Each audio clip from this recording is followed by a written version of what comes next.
بنفتح المجال للحوار. بليز بطلب منكم تسكروا الموبايلز تبعونكم أول إشي، وأهلا وسهلا فيكم مرة ثانية. I would like to welcome you all this evening at Darat Funun. Tonight the lecture will be given by Mrs. Mary Nazzal about the Stop the Wall. She is the representative of the anti-apartheid wall, the campaign representative here in Jordan. The representation will be about 20 minutes and she will be showing some documentation, and then there will be the floor for open discussion. Please close your mobiles and welcome again to Darat al-Funun.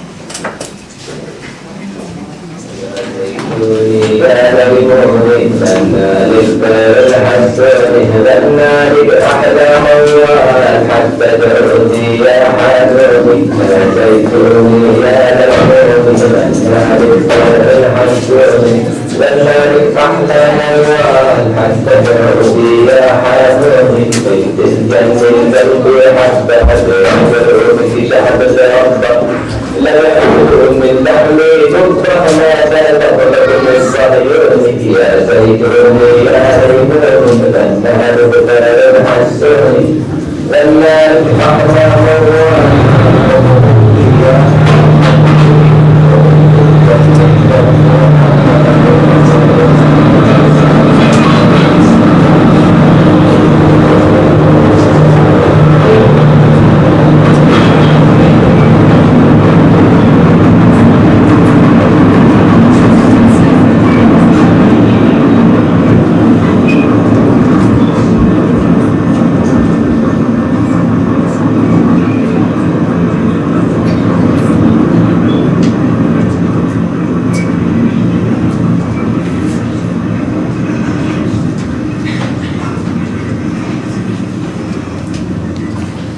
Good evening.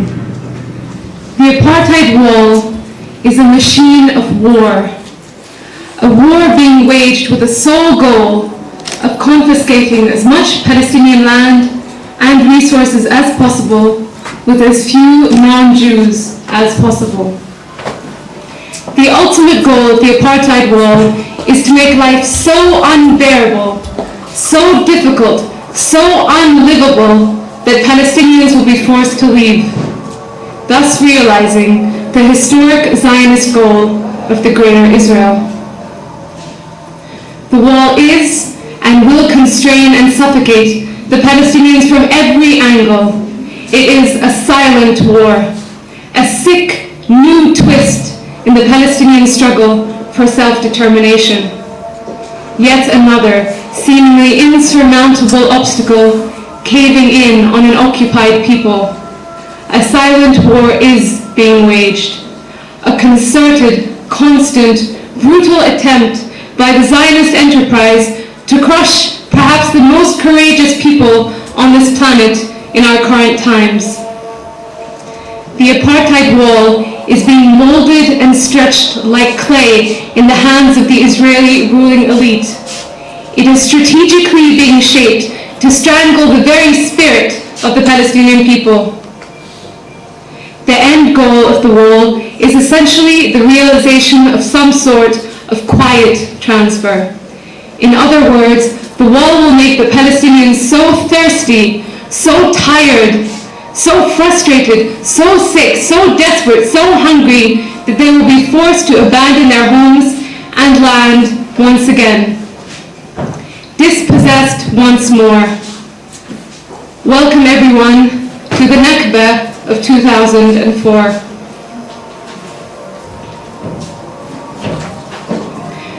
The wall divides the West Bank into ghettos. Around the room you can see signs and information on the northern ghetto, the southern ghetto, the Jerusalem ghetto and the Gaza ghetto. The word ghetto itself refers to an area that is isolated and imprisoned and neither viable nor sustainable either economically or demographically. This is a map of occupied Palestine, specifically the West Bank. The letters you see here refer to the main Palestinian cities: Jenin, Nablus, Tulkarem, Ramallah, Jerusalem, Ariha or Jericho, Ramallah, Khalil or Hebron. The brown-colored areas indicate heavily populated Palestinian areas. The northern ghetto refers to the northwestern part from Jenin to Khalkilia, known as the first phase of 145 kilometers. This is complete. The wall will continue south until Ramallah.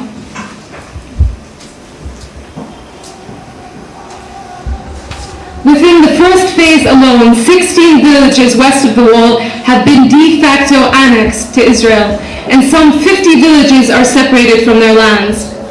The northern ghetto is also split across the middle to forcefully separate Nablus from Ramallah.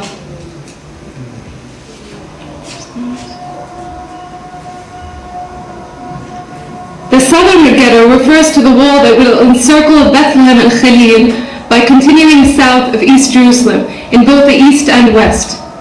In Bethlehem and Khalil, concrete walls are coming right up to the main holy sites that you can see here. The Jerusalem ghetto in this area here refers to the wall that encircles the holy city and the ring of illegal settler colonies around it. The end result will be the complete isolation of Jerusalem from the rest of the West Bank. The shocking reality is that if the wall is completed, Jerusalem district will lose in total 90% of its land.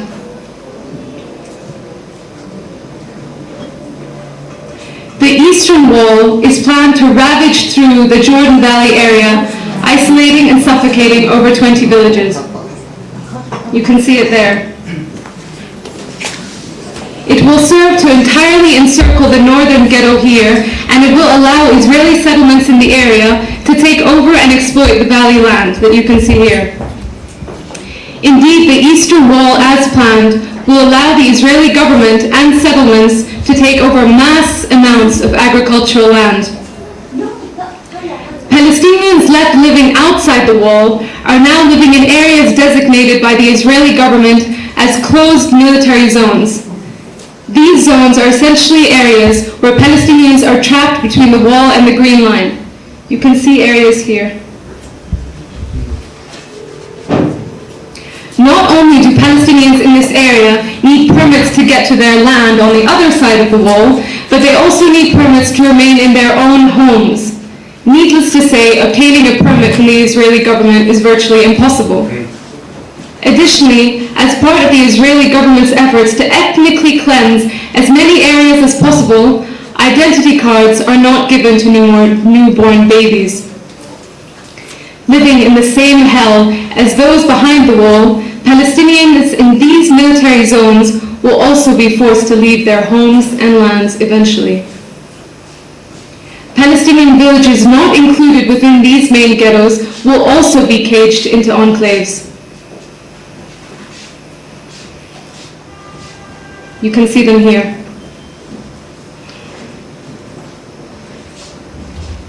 Jericho, for example, in the Jordan Valley, will be isolated and completely surrounded. This highlights what I said earlier. No Palestinian area will be spared. Every Palestinian area will be enclosed as part of the Israeli prison system. Also bear in mind that each and every Palestinian ghetto is further cut up by illegal settler bypass roads that connect the Israeli colonial settlements. It is also glaringly clear from this map that the wall is being strategically built in order to annex practically all the illegal colonial settler population. Here you can see the triangles that represent the rural settlements and the blue blotches that represent the colonial suburban settlements. Since the signing of the Oslo Peace Accords, the settler population has doubled to approximately 400,000 individuals living in 145 strategically dispersed colonial settlements throughout the occupied West Bank and occupied Jerusalem. This is a photo of a settlement in occupied Jerusalem. constrained from every angle, and as prisoners on their own land, Palestinians will be forced to work in the industrial zones of the settlements that have long reaped the benefits of cheap Palestinian labor. Indeed, as a result of governmental economic incentives, much of Israel's industry is illegally being moved to the West Bank. Currently, 11 industrial zones, free from any environmental legislation, have been implanted into the occupied territories, polluting the lands and water of Palestinian villages and leading to environmental catastrophe. As for the Gaza ghetto, since 1994, the Gaza Strip has been surrounded by a barrier which cuts off residents from the rest of the world. Gaza, hell on earth, home to over 1.2 million Palestinians, is one of the most populated places on this planet. This week, members of the British Parliament stated that malnutrition rates in Gaza and parts of the West Bank equal those in sub-Saharan Africa. The poverty rate in Rafah stands at 75%. Also during the past year, extensive destruction to land and homes has taken place in Rafah in order to clear way for a 3-kilometer-long iron wall and its military zone along the Egyptian border. The iron wall, 8 meters high, is equipped with 3 electronic doors from which Israeli tanks and home demolition bulldozers enter the camp to carry out incursions and massacres. This is a photo of the iron wall. Clearly, Israel considers genocide as a legitimate tool of statecraft. Let us now take a brief look at Qalqilia. Qalqilia was previously a vibrant commercial center, home to approximately 42,000 residents and the district center for over 90,000 residents, coming from more than 32 different villages that you can see here on this map. However, the wall has transformed Qalqilia into nothing more than an open-air prison. Immense amounts of land have been stolen, practically all sources of income have been destroyed, heavy restrictions have been placed on health and educational services, and so on. Once one of the richest cities in the occupied West Bank, Qalqilia is now totally isolated, besieged, and caged.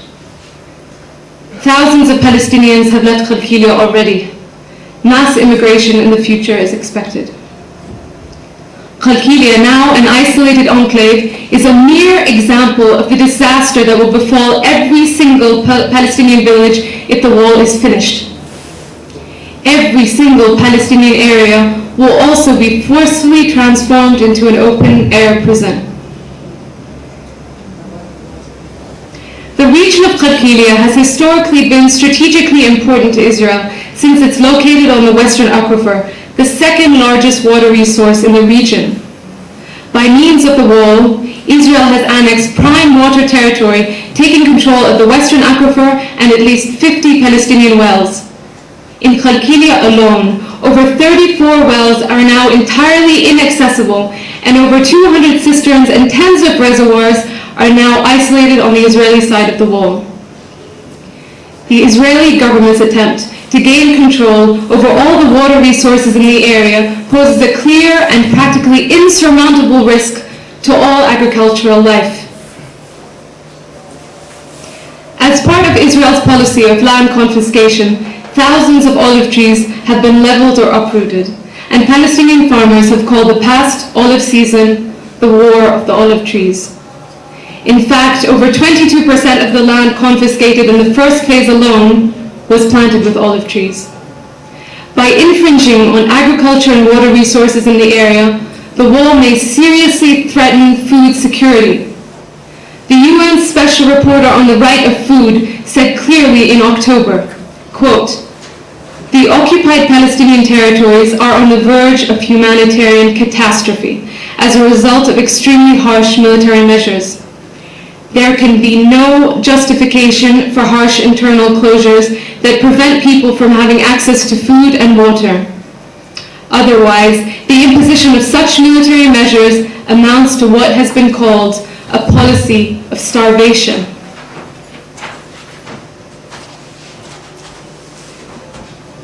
Palestinians trapped in the ghettos are forced to use access gates to move from place to place.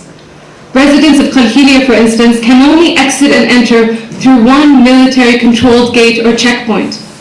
What these gates actually represent is the Israeli apartheid system being institutionalized by the wall. The gates follow the Israeli permit system that was introduced during the Oslo peace process, whereby the Israeli government has been consolidating absolute control over every aspect of life in the occupied Palestine through dictating all aspects of movement. Palestinians cannot move between their own villages. The Israeli government's rhetoric of gates has amounted to the complete denial of the basic right to freedom of movement for Palestinians. The reality of access gates on the ground is the severe humiliation of Palestinians by the Israeli military, including beatings, being denied passage, or being told that the land is not theirs and that they are entering Israel. The right to movement is just one of the many rights blatantly violated by the wall. According to the International Covenant on Civil and Political Rights and the International Covenant on Economic, Social and Cultural Rights, both of which Israel is signatory, the wall violates the right to property, the right to health, to education, to work, to food. The list is never ending. In the context of the United Nations Charter, the most glaring violation of the apartheid wall is that it unilaterally demarcates a new border in the West Bank, thus amounting to effective annexation of occupied land. In addition, destruction for and building of the wall has amounted to several violations of the Fourth Geneva Convention, including the destruction of land and/or property and collective punishment. Under Article 1 of the International Convention on the Suppression and Punishment of the Crime of Apartheid, the wall constitutes a crime against humanity. It clearly divides populations on the basis of race and ethnicity and discriminates against residents in the West Bank in order to benefit illegal Israeli settlers, and thus complies with the definition of apartheid. This distinction underlies the justification for naming the wall the apartheid wall, as opposed to grossly misleading euphemisms such as the security fence, a term preferred by the Israeli government. The reference to the wall as an apartheid wall is accurate and refers to the apartheid values of segregation and separation inherent in political Zionism, which are regulated by the Israeli government and legally enforced through the courts, the army, and various other state instruments.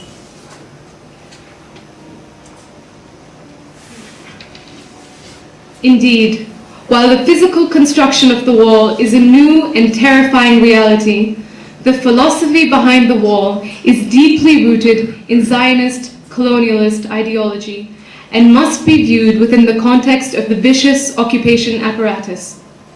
Prior to the popular emergence of the Zionist movement, Theodor Herzl wrote, quote, "In Palestine, we shall constitute a part of the wall of Europe against barbarism," unquote.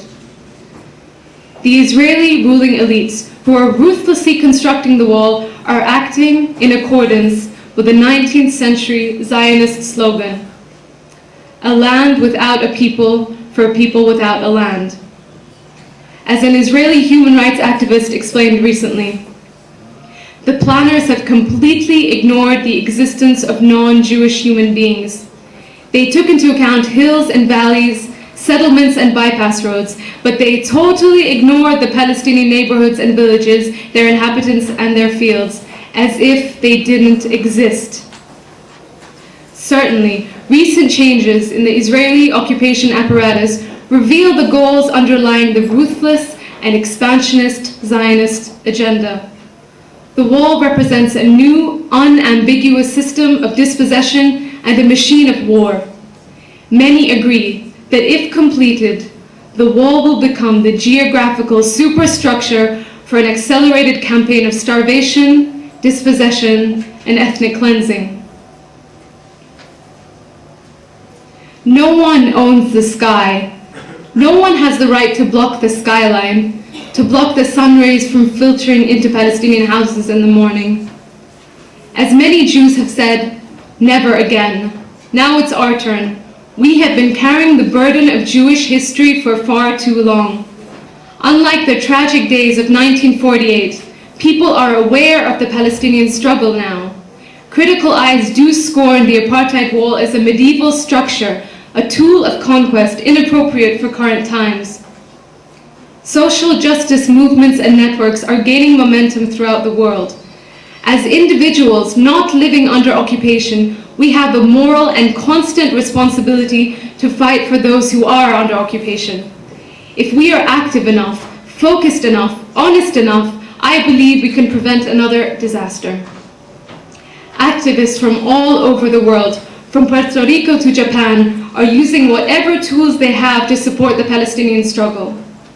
As individuals and governments in this part of the world, we are obliged to be vocal against Israeli oppression. On this thought, I would like to quote a mentor and teacher of mine, the late Edward Said, who wrote shortly before his passing, and I quote, "Isn't it astonishing that all the signs of popular solidarity that Palestine and the Arabs receive occur with no comparable sign of solidarity and dignity for ourselves, that others admire and respect us more than we do ourselves? Isn't it time we caught up with our own status and made certain that our representatives here and elsewhere realize as a first step that they are fighting for a just and noble cause, and that they have nothing to apologize for?"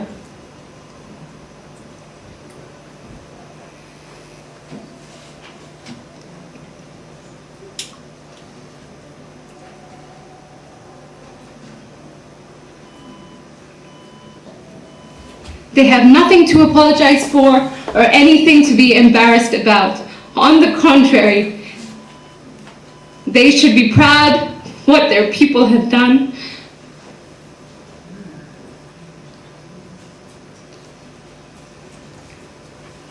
And proud to represent them.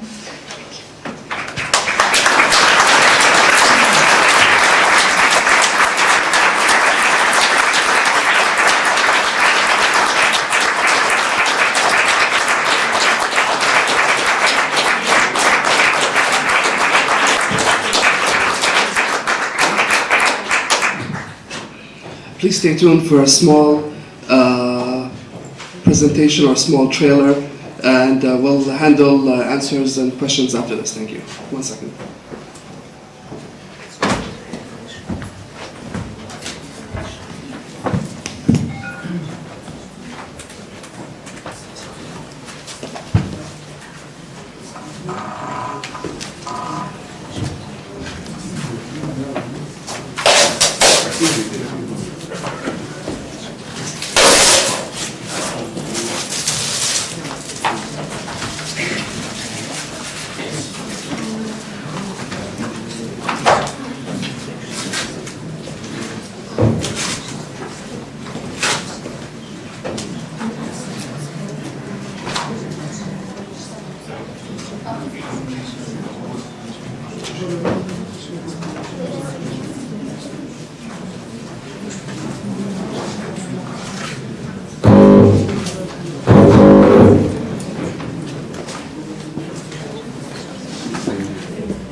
We have many friends with us here. And I want to show you. We have real time of us.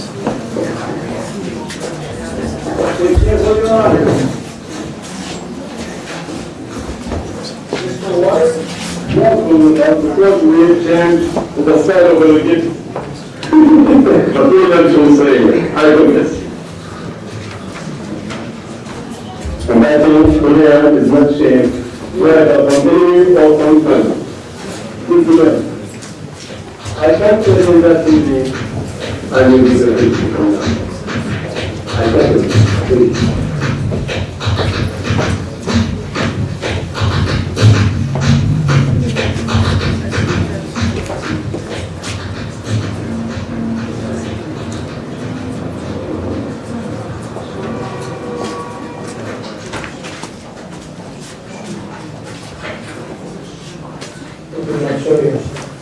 It shall mean that the war this was not done as it is for security. If we compare to different plans that have been implemented or proposed in 70s and 80s and 90s, compared to the map today of the war, it is the area where they are building the moon. So security just excuses to full control and in the land and in the water and the resources.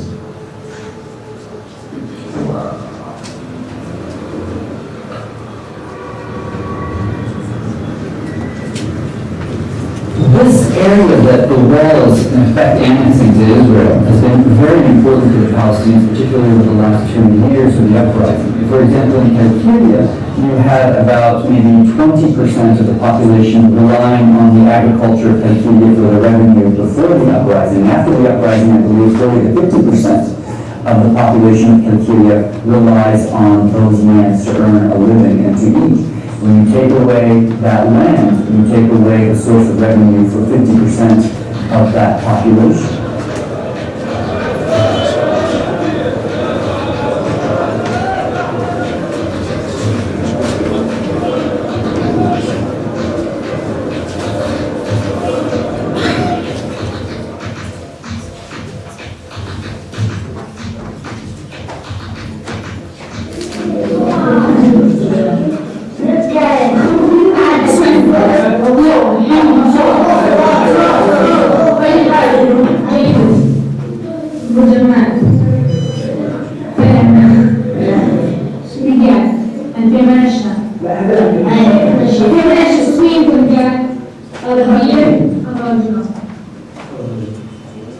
The outside is the area Israel will leave for the Palestinians in the West Bank, 50% of the West Bank. The inside is the other half of the West Bank. It will be annexed to Israel, wherever you have large blocks of Jewish settlements, scattered among advanced Palestinian population. And these people will either leave arrangements which are now, or Israel will make sure that they will leave in one way or another, which unfortunately will happen.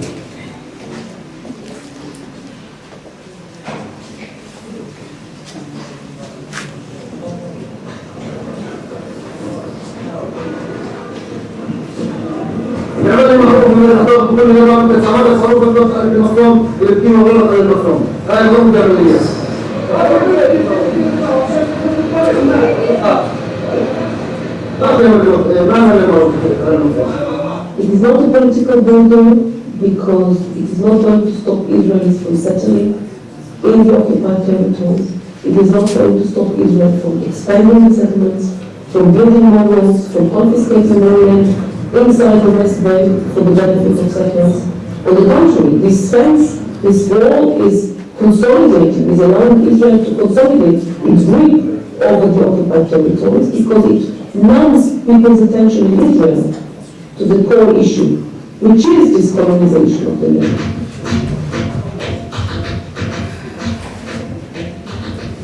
The isolated area inside the fence is going to be exactly 65% of the total land of Kafir, and that's about 80% of the farming land. If we are talking about security, I can understand the security wall to be on the border. That's for security. But 3 kilometers inside, there is something behind that. You don't have permission to be here. Please, I'm not here to make any comments. I know that. These people are taking some photographs, but I think 20 minutes and they will just go. They want to know the story. There is nothing to hide. Right now, we don't permission to film you. I don't want to talk to others, so This security board, kafil, is like a rope around our neck. We are not now, they are thinking about their security, but we are talking about food, economic security. Our business is going to be lost. The wall is simply yet another piece of the puzzle. It's yet another tool that's being used to carry out that strangulation, to carry out that ethnic cleansing process.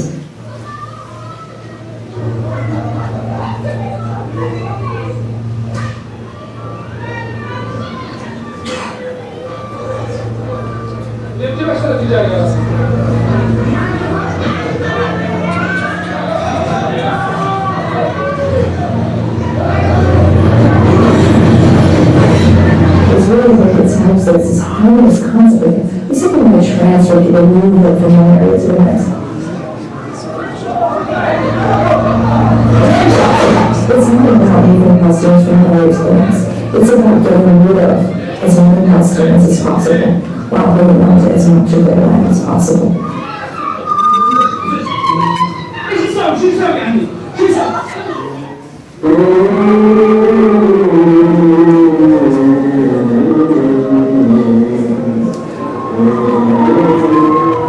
I think it's fairly clear that although the Israelis have been sold on the idea of this wall as a security wall, it's very clear that it will have the exact opposite effect. It will only frustrate and disenfranchise more Palestinians. It will only lead to more desperation, which will only lead to more violence.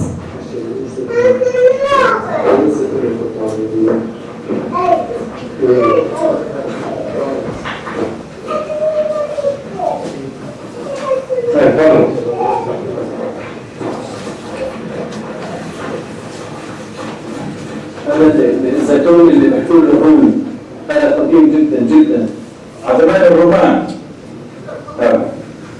زيتون زي هذا مش حرام يخترعوه. شو أقدر معهم؟ شو أقدر مع الإسرائيليين؟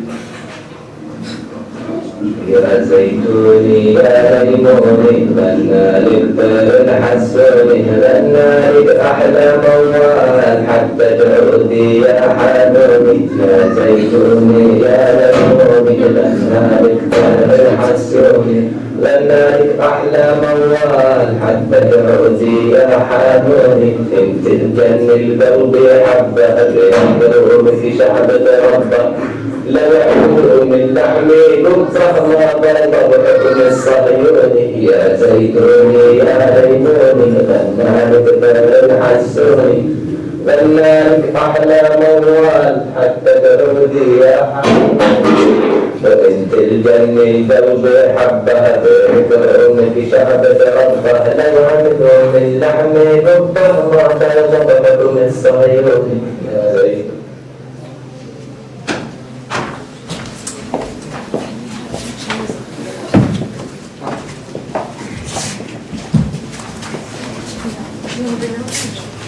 شكرا للحضور مرة ثانية. Thank you for coming. احنا هلا خلصنا فترة المحاضرة وبنحب نسوي أكبر فترة بالمحاضرة تكون للأسئلة والأجوبة. ماري نزال والأنس روبن are both here. اثنيناتهم مندوبين من حملة مقاومة جدار الفصل العنصري وحيكونوا موجودين لمجاوبة أي أسئلة عندكم موجودة بالإنجليزي وأنا بكون موجود كمان لمجاوبة أي أسئلة عندكم بالعربي. أهلا وسهلا فيكم وشكرا للحضور. نفتح البوابة للأسئلة. تفضلوا.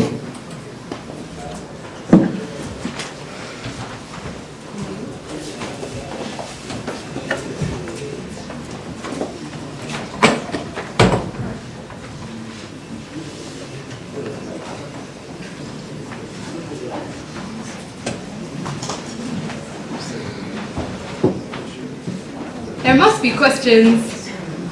Go ahead.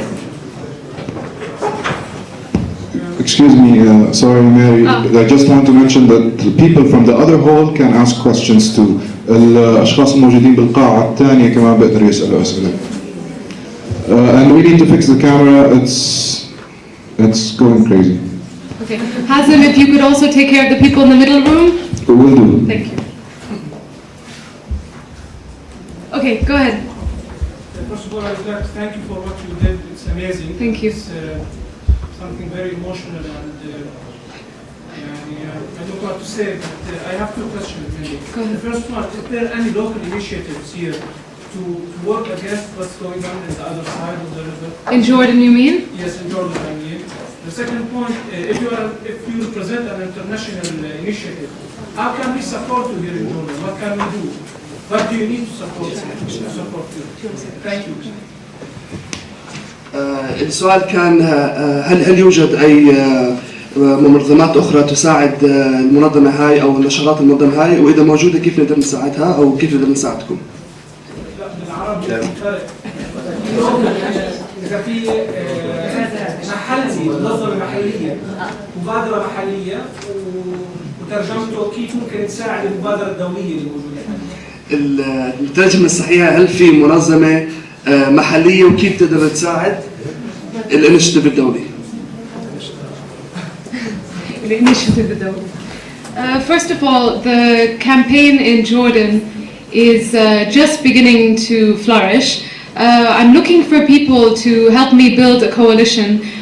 We're looking for environmental organizations, human rights activists, lawyers, feminists, people from all walks of life to come together and make sure that the overall level of awareness with regard to the apartheid wall is raised. Do you want to translate? There's actually a book outside on your way out. If you can sign your name, if you're really interested in helping out the campaign in Jordan and you're willing to devote time and energy to the campaign, I mean, we're looking for people like that. And also, you can go on our website, stopthewall.org, and as a grassroots organization, what we intend to do is give activists the tools, and everything is available on the web that they can use in order to go out and spread awareness. If you're a teacher, you can get a presentation, you can present it to your students. I mean, things like that. Yeah. And everything that's done in Jordan is done as a call from the campaign in Palestine. The campaign in Palestine is made up of the communities, the farmers' unions, and the NGOs. And all of the calls that have been organized here have been what they've been requesting, what they've been saying will help support them. So for instance, right now they're having calls to support what they're doing in demonstrations for the coming case at the International Court of Justice.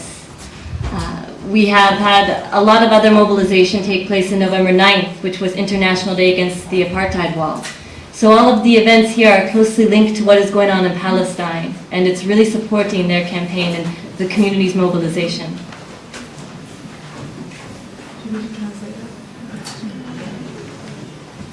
إذا في أي أسئلة بالعربي بقدر أخذها أنا وترجمها أو أنا أجاوب عليها كمان موجود.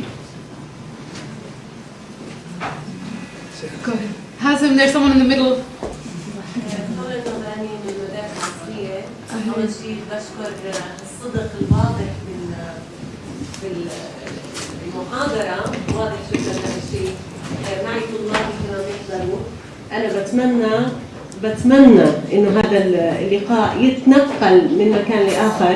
هو إحنا ما تقريبا عاجزين، بس هذا الجدار اللي أمامنا هلا هو دليل عجز للجانب الآخر، مش دليل قوة أبدا. هذا اللي بحب أوضحه. والفكرة كانت مبيتة من 1937، مشان هيك بنحب نأكد على إنه هاي الفكرة المبيتة للأسف ما كان عندنا فعل مضاد تجاهها في الماضي، وانبنى ثلث الجدار والآن العالم صامت.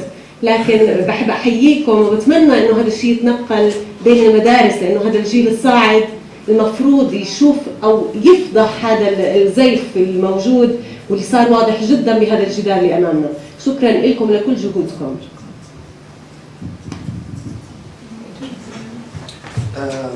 شكرا على ملاحظتك. احنا بالمعرض هذا حاليا فاتحين البوابه لكل المدارس تيجي، وعم بيجي مدارس عندنا صبحيات وبالليل، وان شاء الله اذا في اي حدا عنده اولاد بالمدارس او له خاص بعلاقه بالمدارس يدعوهم. احنا فاتحين هنا من 10 الصبح ل 7 بالليل يوميا الى يوم الجمعه لحديد 19 شهر. Go ahead. Do you do the presentation at all? For students, for example? Yeah. Sure. I mean, I'm willing to do presentations at any time for any students. Just let us know. للأسف الشديد المحاضرة هاي كانت بالإنجليزي فقط، بس إذا بيكون في عندنا مجال كمان مرة نعمل لكم محاضرة ثانية بالعربي بنقدر، بس لضيق الوقت ولا الظروف الحالية آسفين على الإزعاج. تفضلي. اسمي ديما أبو زي ما سمعنا. عندي سؤال، المواد اللي عم تستعمل فيهم المواد اللي عم تستعمل الحديد والاسمنت اللي عم بيكون الاسمنت بيكون مصدر من الأردن، إذا هذه الإشاعة صحيحة أم لا، إذا عندكم معلومات.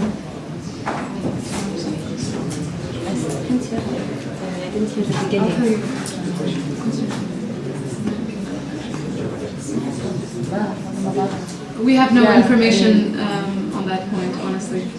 But I'd love to find out more about it if anybody else has any information. The question was in English, is the cement for the wall being manufactured in Jordan? So if anyone has any additional information, I would love to find out. Which wouldn't be too much as a surprise because I know I'm saying locally. Nothing again. The wall in Gaza, the materials were from an Egyptian company. And the only reason that the wall has stopped in Rafah is because the company is not selling the materials anymore.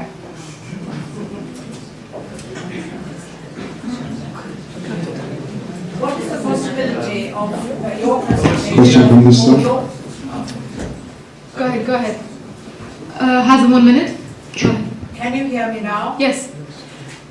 I'm thinking of much further afield than just in this area, what you've been saying. And we need to get this out. Sure. And I'm thinking particularly of Britain, from where I come. How can we get something with the impact you have produced this evening, rather than just something on a website which could get a bit dry and a bit boring? Sure. So what are your plans for getting this worldwide with the impact that you've created tonight? السؤال كان كيف نقدر نوصل الرسالة هاي والمعرض هذا مش بس للبلد هنا، نوصله عالميا. شو الإجراءات بنقدر نعملها عشان نطلعه أكثر من هنا وبنفس القدرة هاي، مش بس صور بس بنفس المضمون. Right now, the campaign has other volunteer coordinators and representatives in Europe. There's one in Italy, there's one in Spain, and there's one in the UK as well. And specifically, they do the same thing. They take calls, they do exhibitions, they organize activist meetings, meet with representatives of NGOs and other organizations. حاليا في ناشطين ومساندين للحملة موجودين في جميع أنحاء العالم، مثل مدريد ومثل لندن وبلدان أخرى، وهم بيعملوا بنفس الفكرة الموجودة هون. يمكن مش نفس المضمون بس نفس الفكرة أكيد، وهم بيكونوا اللي وصلوا الرسالة للبلدان الثانية. This side, please. Go ahead.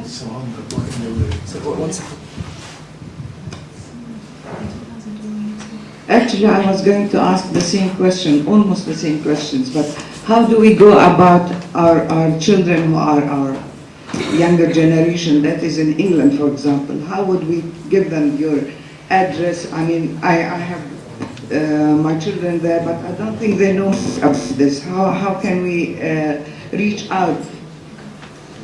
السؤال كان تقريبا مثل الأولاني بتحكيه، اللي هو كيف نقدر نوصل الرسالة هاي نفسها لأبنائنا في الخارج.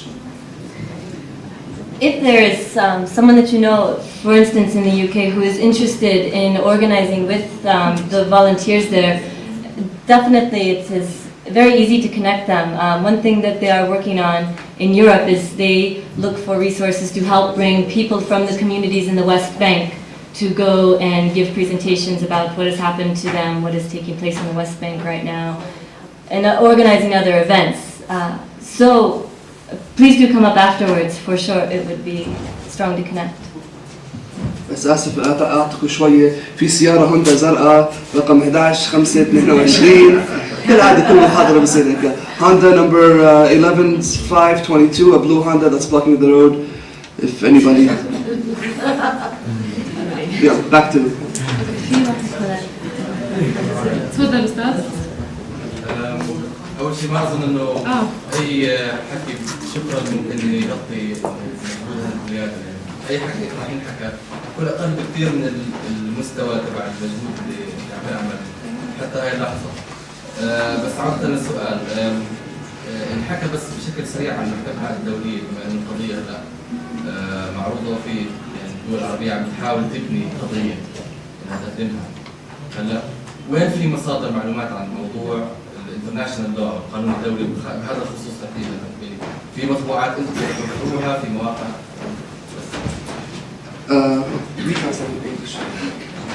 The question was relating to the International Court of Justice case. Where can we get more information, or can you give us more information about the International Court, or is there anything to tell us about international law or so? And the current status of the case in general.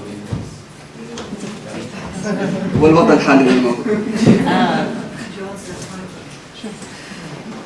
So the case at the ICJ is something that the campaign itself is not betting on an ICJ case to stop the wall.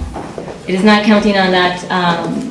And whether or not it will still go through is still in debate. If it will have any bearing given the objection that Israel has put forth to the validity of the case being handled in the ICJ. However, the campaign is seeing it as a means to further mobilize, as a means to do more outreach, as another framework in which the wall can be addressed. And the debate for the campaign is not whether or not the wall is illegal, because the wall is given, its illegality is certain. So more it is outreach and how to use that as a tool in talking with different groups of people now.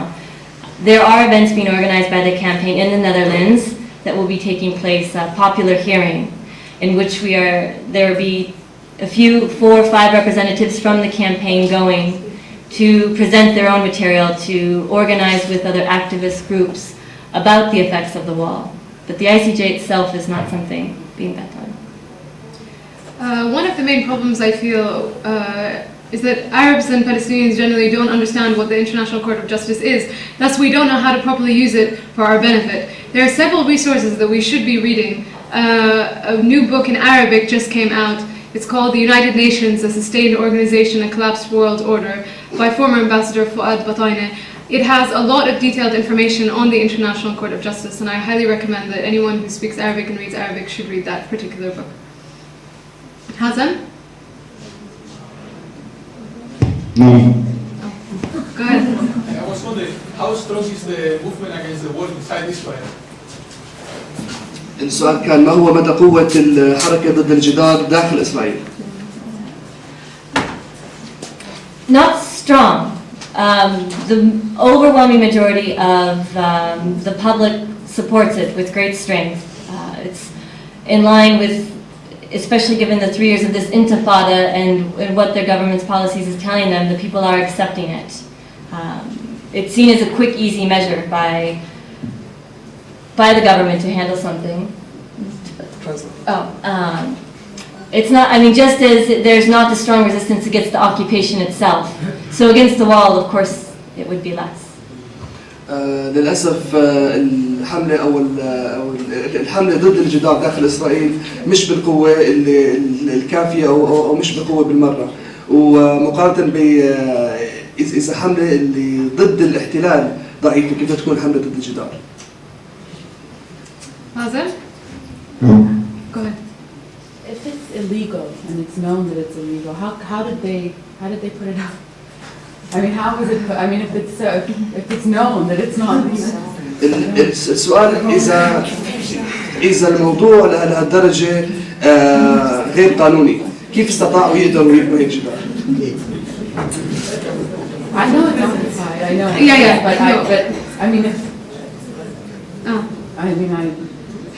Practically every single thing that Israel has done since its founding has been illegal. They've considered themselves, similar to the United States, as being completely above the law, that no laws apply to them. If you think of the number of UN resolutions, whether General Assembly or other covenants, etc., Israel is in violation of every single one. So the wall in itself is not surprising at all. And مضمون الجواب إنه مش لازم كتير ننصعق من اللي عم بيصير حاليا من ناحية الحقوق، لأنه إسرائيل من وقت اختراعها أو من وقت وجودها كل قانون صار اخترقته، كل قرار صار هي اخترقته، فهاي مش أول مرة بتعمل هيك شيء.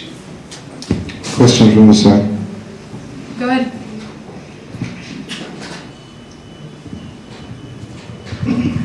First, we thanks a lot about these lectures in this Jordan. So I have to tell you something about my opinion, in general opinion on these Jordans, that we don't care that the Israel built this security wall because in spite Israel built this security wall, the Palestinian struggle will continue in more years to remove the state of Israel. So we don't care مش لازم too much important this war that's all thanks all. Well, I definitely appreciate your comments. And one of the aspects of Palestinian society that I've always valued is the fact that it's so pluralistic, unlike many other Arab societies. So I think it's very, very positive to have different points of view.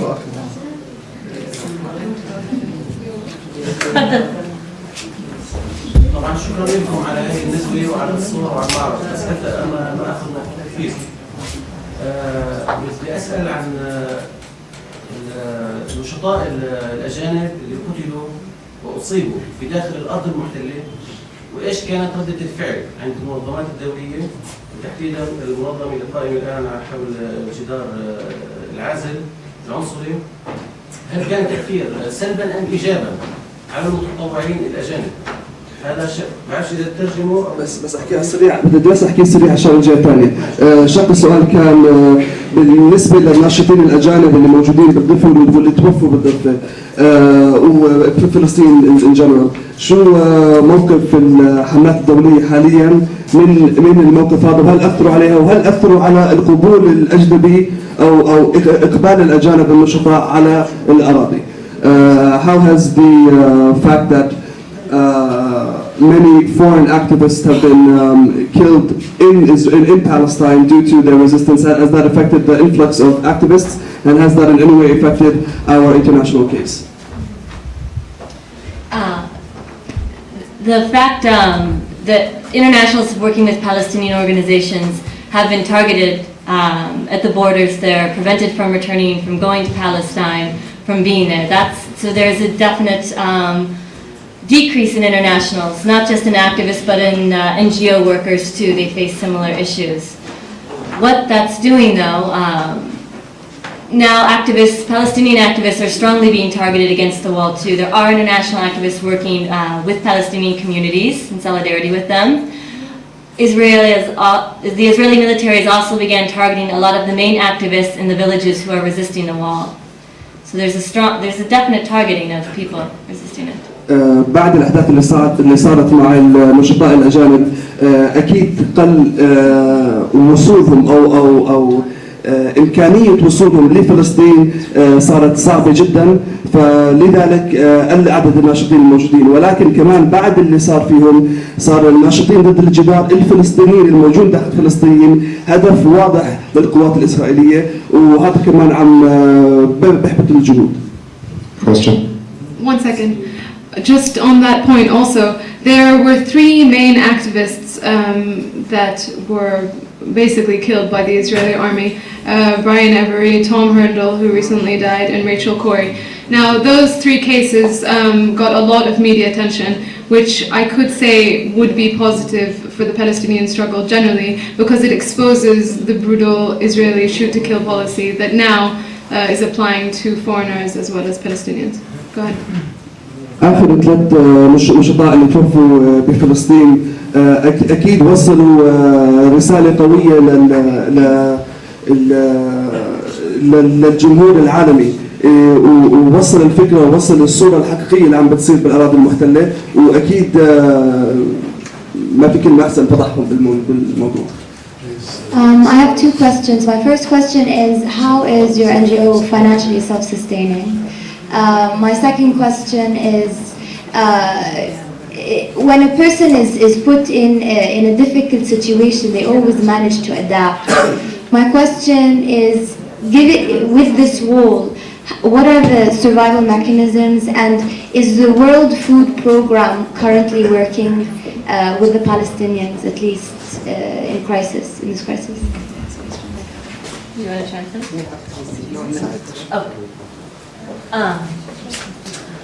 For the first question, the campaign is supported predominantly by a lot of the NGO sector in Palestine, and as well as through fundraising events and small projects. It is a campaign, it is predominantly volunteer, whether that's international volunteers or volunteers there in the villages organizing the committees and the unions to work against the wall.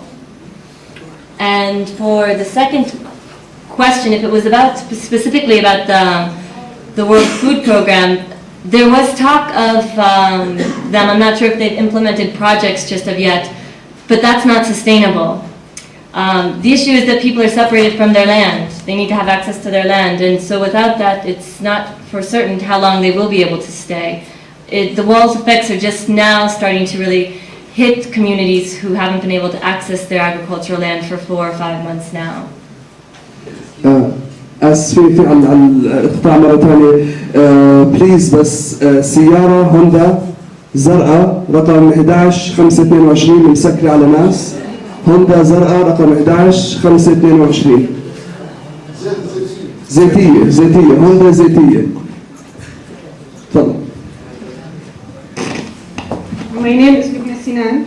I would like to comment on the survival of Palestinians after building this wall. By building this wall, Israelis are taking the whole groundwater resource from the Palestinians, which we all know that water is the main supporter for living. So now Palestinians don't have any groundwater resources. They don't have any surface water resources as they are far from their coast or something. So now Palestinians are facing the hardest part in their struggle with Israelis. They don't have any water resources, so they will have no agriculture. Most of their agricultural land is took from them. So, and I don't know how far the World Food Program will support Palestinians. They already never done anything to Palestinians. Neither did the United Nations, neither did any organization who claimed protecting communities all over the world. So I don't know if they will survive or not, but I hope they will. الملحوظة كانت عن الوضع الحالي في فلسطين من ناحية المياه، وكيف الجدار والحكومة الإسرائيلية عم بتقوم بسرقة المياه الجوفية والمياه اللي تم تخزينها، وهل الورلد فود أورجانيزيشن عم تعمل أي شيء لمساعدة الفلسطينيين بالموضوع هذا، وإحنا نعرف إنه ما عمرهم ساعدوا أي شيء بالفلسطين بالموضوع هذا. Well, there's an important point with regard to the international aid organizations that are currently in the Palestinian territories. You can look at it in the sense that these international organizations that provide aid are actually sustaining the occupation, and in a way Israel is supposed to be, as an occupying power, responsible for the civilians under their occupation. بالنسبة للموضوع هذا، أول نقطة فكرة عامة عن المؤسسات اللي بتقدم مساعدات للشعب الفلسطيني. في رأي عام إنه هاي المؤسسات هي فعليا صحيح بتقدم مساعدة للشعب الفلسطيني، ولكن بنفس الوقت هي بتساعد قوة الاحتلال بالطريقة هاي، لأنه معروف بالقوانين الدولية إنه القوة المحتلة هي القوة اللي لازم تدير بالها على الشعب المحتلين، هي لازم تساعد الشعب المحتل مش المنظمات الخارجية.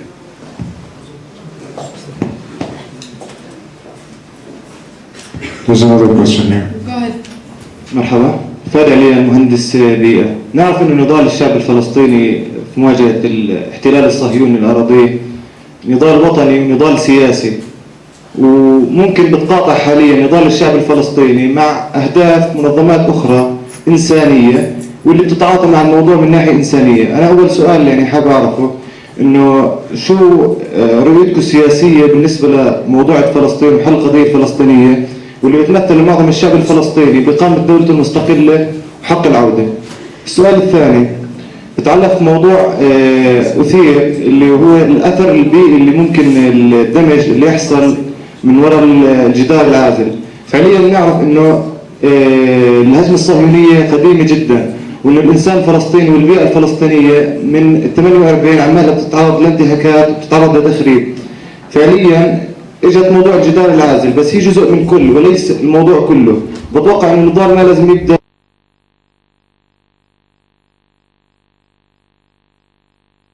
organizations there that help Palestinians from a humanitarian sense. Now, as an organization based in Palestine, what is your view on the final solution for the problem, taking into consideration the right of return? And secondly, this wall, as we know, is affecting the places around Palestine from a very environmental point of view as well as many other point of views. What's your opinion on the environmental aspect of it, taking into consideration that they are taking water resources and dumping lots of chemicals in the areas?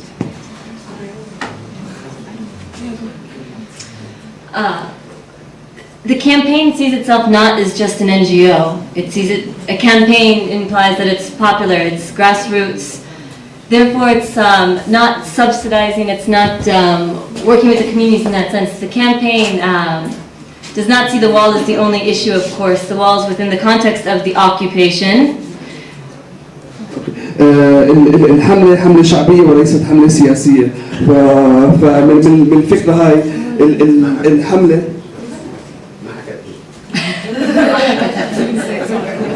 لا سياسي كتير. أنا آسف. الحملة سياسية كتير. الحملة الفكرة مضمون إنه الحملة حملة شعبية، وعلى أساس هيك لأن حملة شعبية بتضم آراء الشعب جميعا. الحملة مش ممولة من أماكن خارجية، ولكنها ممولة من الشعب، ولأن هي تمثل الشعب. والجدار مش الشيء الوحيد المضمون من الحملة. And part of something that we always address, that is always addressed in Palestine with the Jadad, with the wall, is that it is another means by which to further the expulsion, by which to further the Nakba continues. And it is, the position is that it is another means of preventing the refugees from returning. And the issue is the return of all refugees. ونحن نرى أن الجدار هو وسيلة أخرى، مش هي الوسيلة الوحيدة، وسيلة أخرى لإبعاد الفلسطينيين الموجودين، وسيلة أخرى لتصعيد مشكلة اللاجئين، وعلى أساس هيك احنا بنشوفها هي مش هي المشكلة الوحيدة. And I'll just briefly touch on the environmental question because it can go in depth in a lot of reasons.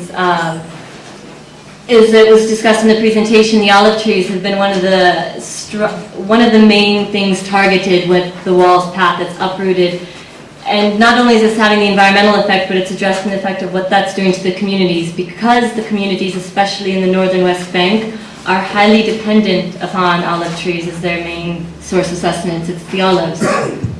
And there's another issue. I mean, we've got fact sheets that outline all of the water issues and different forms of trees that have been destroyed.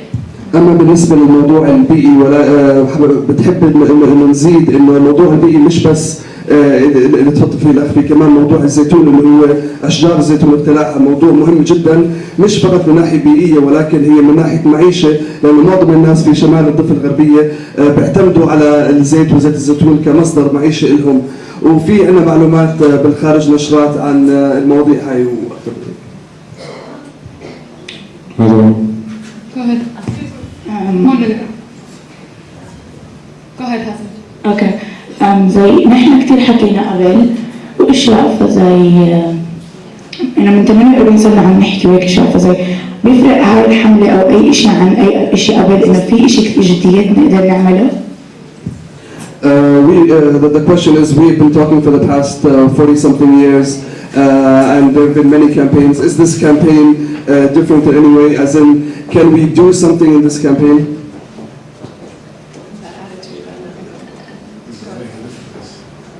As in, يمكن بدل أنا أساعد على جواب السؤال. الحملة هاي فكرتها مش فريدة من نوعها بكتير، بس هي فريدة من نوعها من ناحية إنها حملة شعبية، إنها حملة أي واحد بده يكون فيها. الفكرة إنها مش حزب، هي حملة شعبية. على أساس تنجح الحملة لازم الشعب يكون مشارك فيها. الحملة كمان الفكرة منها إنه كل المعلومات اللي موجودة حاليا وكل الأدوات اللي الناس بتحتاجها على أساس يحكوا عن الموضوع ويمشوا بالموضوع موجودة مجانا على الإنترنت أو موجودة بكل محل. ففي مجال كبير للمشاركة لأي إنسان في الحملة هاي. تسمعي؟ تفضل في واحد تفضل. بعد الشكر والترحيب لكم للحضور جميعا، أريد أن أتحدث عن جدار آخر لم تتحدثوا عنه، وهو جدار ليس مرئي بالعين لكنه محسوس ويعيشه كل فلسطيني داخل فلسطين وخارج فلسطين، وهو مفروض عليه من الحكومات العربية والإسلامية والغربية. فنحن نلاحظ أن الفلسطيني ممنوع من عمل كثير مثل لبنان والأردن وبعض الدول المجاورة وسوريا وكافة الدول، ممنوع من حقوق كثيرة غير يعني يعمل بها صاحب الشخص الذي يعيش أصلا في هذا الوطن. فهذا جدار عازل وكبير ولا تحده حدود، مفروض على كل فلسطيني خارج فلسطين وفي داخل فلسطين. وفلسطين واليهود الذين يقومون بتصوير هذا الصور حول فلسطين هو عبارة عن جزء بسيط قليل، لكن الفلسطينيين جميعا وكل عربي شريف هو يواجه في الحقيقة جدار عزل عنصري. وشكرا. The comment was, there is yet another wall that is being built. This wall isn't a wall that is seen by the naked eye. It is a different wall that every Palestinian outside of Palestine faces, which is the wall that separates him or her from the community that they live in. That's a gist of the wall. And this is also represented in many countries, including Arab countries, about how the Palestinians living here also face another wall, another racist wall. Any other questions? It's almost the same questions that was asked before 2 minutes. What's our role as a community? Now I know more information about this wall. I know more about it. So what's my role as Lubna to stop this wall? Are we looking to trigger the government to do something after the community is well aware of this subject? What's our next step to really stop this war? Not only to have information, it's good, but we need to stop it. So how can we do this thing? مضمون السؤال أنا ستحكي أنا شخصي وهلا لنفرض تعلمت عن الجدار، شو بقدر أعمل حاليا أنا كإنسانة لأوقف الجدار؟ Well, there's many things that you can do. I think one of the major problems amongst Jordanians is that they feel they have extremely limited agency. True, there are several restrictions placed on us, but I think there's more that you could do. You, for example, you said you're an engineer. You're an environmental engineer. Do you know how important you are to this cause? I mean, you can collect research, you can publish research, you can monitor the Arab media and the English media, you speak English, and make sure they're covering the wall correctly. The government of Jordan is currently helping the case at the ICJ, but even I guess the Jordanian public could pressure the government to a certain extent. But on a grassroots level, going to schools, writing in the media, replicating your ideas in art, I mean there's many things that can be done on a grassroots level. الجواب كان احنا كناس متعلمين مثلا او عندنا قدره انه نحكي بالعربي او نحكي بالانجليزي، إلنا علينا الحمل انه نوصل نفس الرساله هاي للناس اللي ما بيعرفوا باي طريقه ممكنه. الاخت مثلا مهندسه بيئيه والموضوع هذا مهم جدا من ناحيه بيئيه، بتقدر توصل الفكره من ناحيه بيئيه. الحكومه الاردنيه حاليا عم تشتغل على موضوع محكمه العدل الدوليه، ولكن احنا بنعرف انه في اشياء بتقيدنا انه ما نقدر نعمل اكثر من هيك، ولكن مش معناته انه نقدر انه ما نعمل اي شيء. في لنا صلاحيات نشتغل فيها ولو كانت صلاحيات فكريه فقط او صلاحيات الكتابه او صلاحيات الاعلام اكثر من هيك.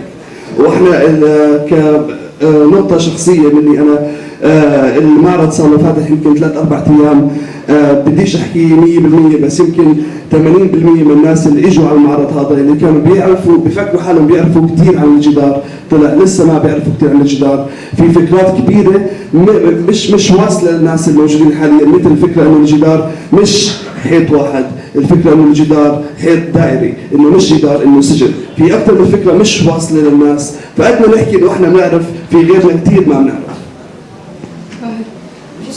What is being done to pressure both the U.S. and the Israeli governments? Because, because basically, the Arabs are, presenting many cases before the ICJ, and I know that the ICJ is just one aspect, and I know that you're trying to get like a grassroots groundswelling of support, and that does mean something.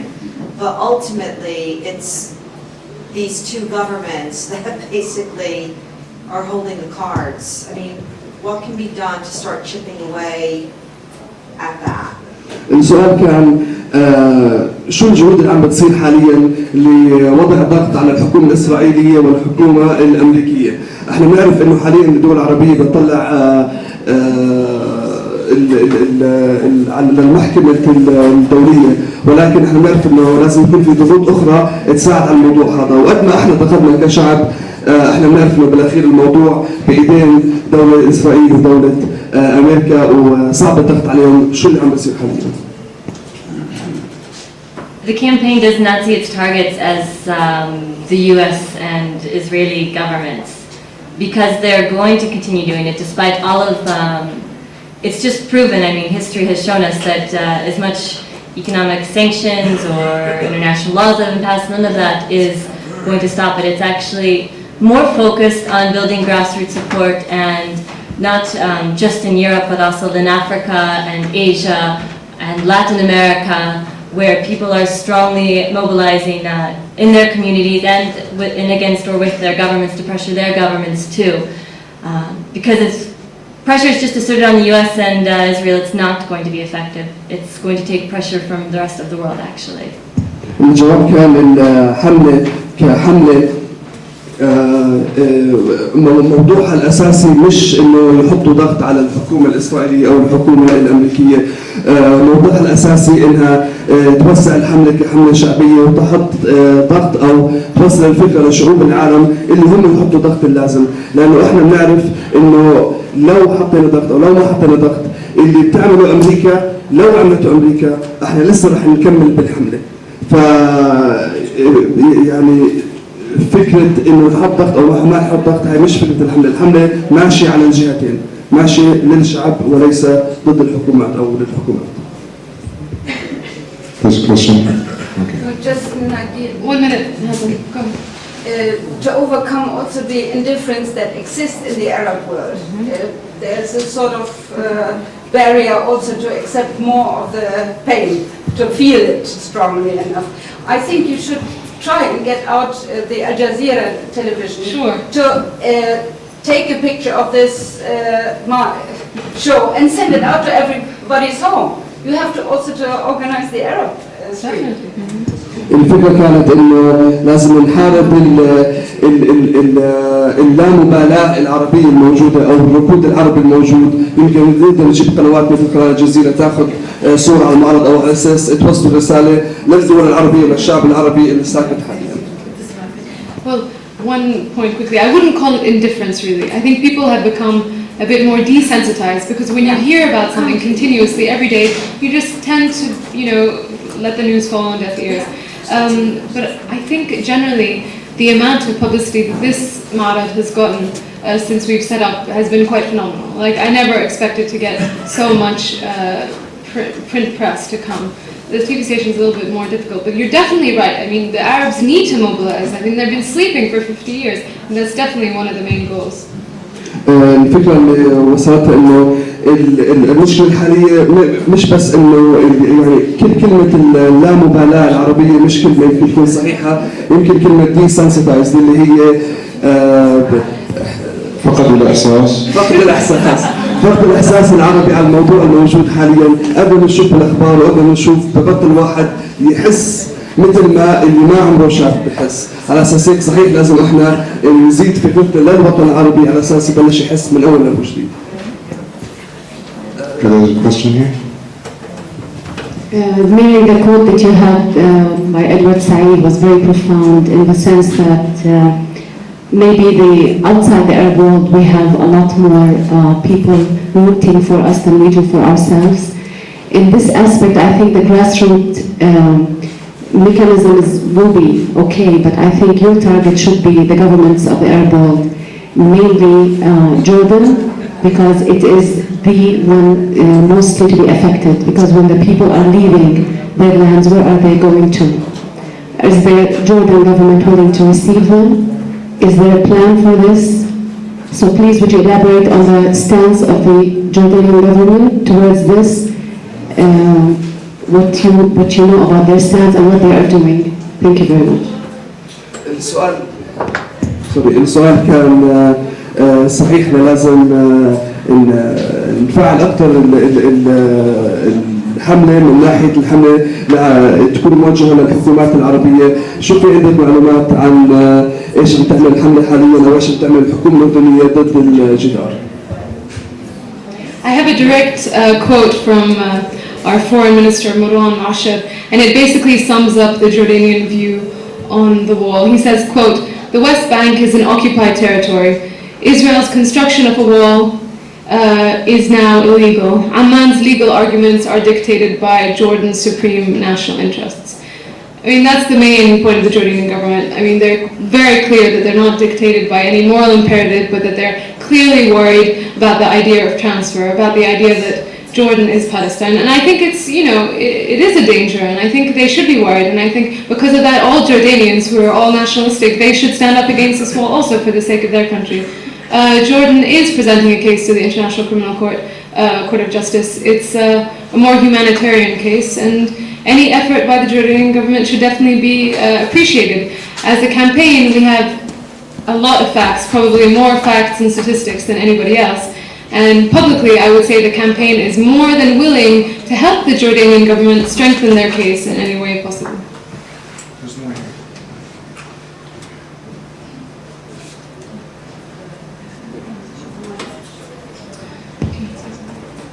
Do you have any there? No, go ahead. Okay. Futuh Yunus from UNDP. I just want to comment that we here in Jordan are studying we are initiating a new project of entering human rights education into school curriculum for schools, students and kids. How about targeting these kids or these students to know about the Stop the War campaign and to know also human rights violations as well? Thank you. الأخت من UNDP وهي عم تحكي إنه حاليا عم بيشتغلوا على إدخال موضوع حقوق الإنسان على المدارس الموجودة هنا. شو بتقدر تعمل أو هل بتقدر حملة مقاومة الجدار تشارك بالموضوع هذا أو شو رأيك عن الموضوع هذا؟ بس فكرة بسيطة عن عدد طبعا احنا بنشجع الموضوع هذا كثير وبنشجع حاليا اكثر شيء احنا المدارس تيجي لهنا وعم بيجي مدارس كل يوم صفوف من الصف الثاني لحديد الصف ال 12 التوجيهي. كل يوم في اقل شيء مدرستين ثلاثة عم بيجوا بمروا هون الصبحيات، ومثل ما قلت كل ما نقدر نجيب مدارس كل ما نجيب طلاب اكثر في عندنا منشورات لهم معلومات لهم وبنقدر نعمل لهم نفس البرزنتيشن. And we are willing to bring people from the occupied Palestinian territories, farmers, etc., to come speak in the schools to tell people really what life is like on the ground. I mean, we have the tools and we're willing, to help you empower yourselves and help you educate your children. So use us.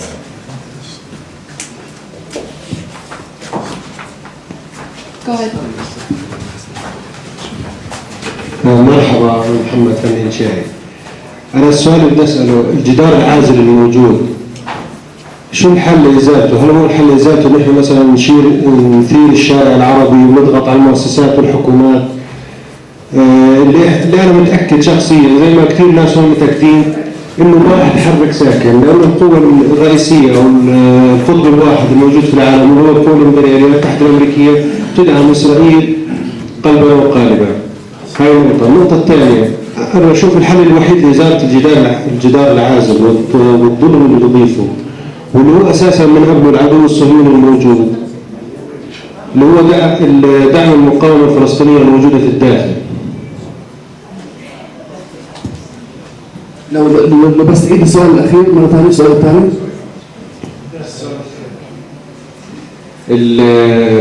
برأيي أنا أو بشوف إنه إزالة الجدار الفاصل الموجود في الأرض المحتلة اللي هو بدعم المقاومة الفلسطينية الموجودة في الداخل، لأنها اليد الوحيدة اللي بتضرب وبتقاوم الظلم الإسرائيلي الموجود.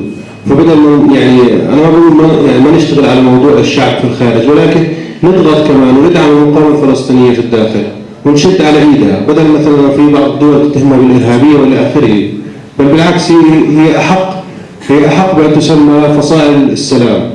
شكرا. The comment was this wall, the way to fight this wall, or resist this wall, bring the wall down, isn't just from fighting from the outside and pressure from the outside.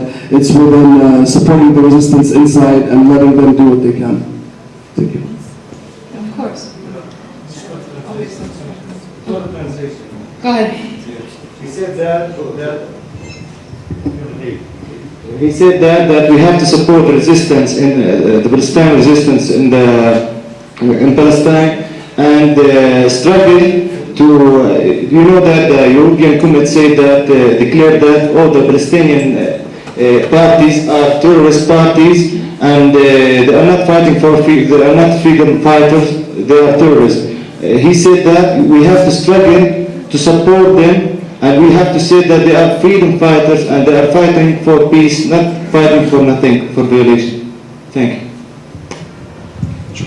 Of course, you can call them what you want, but the fact is the Palestinians have a legal right to resist, using whatever means we deem necessary. So of course we should support the struggle in every way necessary. Definitely. الفلسطينيين لهم أهم حق وأكثر حق مقدس اللي هو حق مقاومة الاحتلال بأي طريقة بشوفوها مناسبة، واسم هاي مقاومة الاحتلال وهذا حق دولي لهم. Any questions here? صحيح. شكرا. أنا بنقل فقط مخاوف. في البداية كانت فلسطين من النهر للبحر وأصبحت بأراضي 67 اختصرت، ثم بعد ذلك بهذا الجدار اختصرت نسبة 11% وزيادة من أراضي 67. هلا الخوف القادم من أنه تصبح المناضلة فقط لرجوع هذا الجدار للخط الأخضر، هذا ما نخشاه. يجب التأكيد على عنصرية هذا الجدار، هو مش جدار فاصل ولا أمني، هو جدار عنصري بالدرجة الأولى. هذا بيحطم نظرية أنه إسرائيل ديمقراطية في نظر العالم، هذا اللي بحب أكد عليه. شكرا. The comment was she has great fears about this particular plan of the wall and how Palestine went from the ocean to the river. To 1976 we started fighting for it to become just the West Bank, and now we're just fighting to get back the West Bank.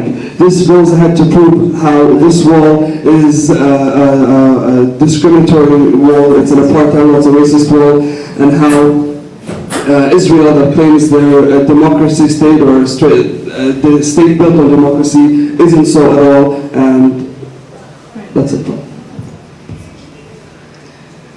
There's more. شكرا لك على الوعي المتقدم من ناحية فهمك السياسة لموضوع الجدار العازل اللي بفتخر وبحكي انه فعليا تقدم العديد من السياسيين العرب واللي نظروا له من ناحية معاكسة موضوع حق العودة، انه خوف ومخاوفنا في الجدار موجودة من ناحية انه خوف من يصير في ترانسفير جديد للفلسطينية من داخل فلسطين. واحنا بنكرر كلمة الروائي الكبير غسان كنفاني انه شعبنا الفلسطيني تحول من خيمة اللجوء لخيمة الثورة، ولن يتحول من خيمة الثورة إلى خيمة اللجوء. في تعقيب ثاني، طبعا بنعرف انه نسبة 70% من الشعب الفلسطيني موجود خارج فلسطين. نعرف انه نسبة كبيرة منهم متركزين، واكثر ناس بيعانوا موجودين في المخيمات الفلسطينية في الدول العربية. وفعليا المخيمات الفلسطينية هي بتشكل الثقل دائما، وهي بتشكل المحرك دائما في اي عمل جماهيري.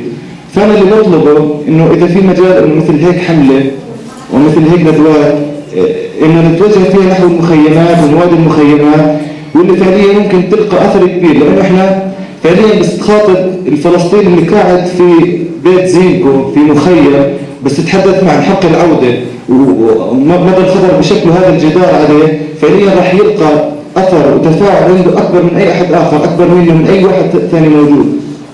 هاي نقطة، بالإضافة إلى النقابات والاتحادات الشعبية والمهنية الموجودة هون، واللي فعليا بتضم فئات كبيرة من الشعب الأردني، واللي ممكن أيضا تتحرك في هيك موضوع. مع احترامي يعني فعليا إحنا موجودين في دارة شمال، بس فعليا إنه كثير ناس مش موجودين يعني. لا أوكي بس هو أنا القصد إنه مش كثير ناس ترشوا من دارة شمال يعني. صحيح 100% صحيح. بس للعلم احنا عملنا اكثر من ندوه في نقابه المهندسين وفي بيت المقدس وفي اكثر من محل، ولكن المعرض هذا اول مره بيصير، وصراحه ما كنا احنا متوقعين يكون لهالدرجه، يعني اول مره نعمل معرض هنا. والمعرض هذا انتقل هلا طبعا للمناطق الشعبيه بالاردن زائد المخيمات، طبعا بجهودكم انتم ومساعدتكم لنا على اساس نوصل لهيك محلات اكيد. I just want to say, with regard to the camps, you didn't translate his question into English, but he said we have to go to the camps. The main focus of the campaign in Jordan now is to go to the camps. I mean, that's our main goal. We really want to mobilize people in the camps on this issue. That's just so he knows. شغله مهم او هدف مهم للحمله بالاردن حاليا انه نوصل الفكره هاي للمخيمات تحديدا للمخيمات. آخر سؤال يمكن؟ Yeah, I just want to make a comment actually. I'm an American, Lebanese American, working with an American NGO in the West Bank and Gaza, and I just want to comment on the importance of there being an Arab movement against the wall, and what role you should expect from the Americans, the American government, and American organizations. I had the experience as the wall was being started a year ago of having dinner with a former U.S. ambassador and with a member of the Palestinian Legislative Council. And at the dinner, I raised the topic of the wall as being something that was extremely distressing for people that were working in the West Bank and Gaza. The signs were that it was going to be a humanitarian crisis. And it was clear at that point exactly what the Israelis intended. The maps were out. We'd seen segments of the wall. We'd seen Kilkilia as a prison. I just want to say that when I raised the issue at dinner, and the former U.S. ambassador asked the Palestinian Legislative Council member what his opinion was, he said that it wasn't a problem, that there was a wall being built that would define the borders of a Palestinian state, and for him that was a good thing. And this is a tremendous problem. I mean, if you want the American government to make any motion, it has to be clear from Palestinians and it has to be clear from Arabs what is and what isn't acceptable. Whenever Americans hear mixed messages like that, it's completely disarming and completely confusing. And I think even in terms of peace negotiation, these things, when is it that Arabs take a stand? When is it that Palestinians take a stand and say, this is a point at which we no longer accept negotiation? That's my comment. Good comment. Nothing more here. Okay. If there are no more questions, then no more questions over there? No. Okay. I'd like to thank you all for coming. Please do come again and tell all your friends and colleagues about the exhibition. The Darat has been very kind to allow me to do such an exhibition. It's open every day from 10 to 7, and the exhibition will continue on to the 19th. Thank you. شكرا.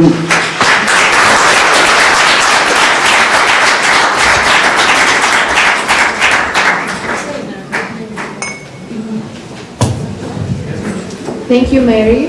Thank you, everybody, and hope to see you and your friends at Darat Funun and see this beautiful exhibition again.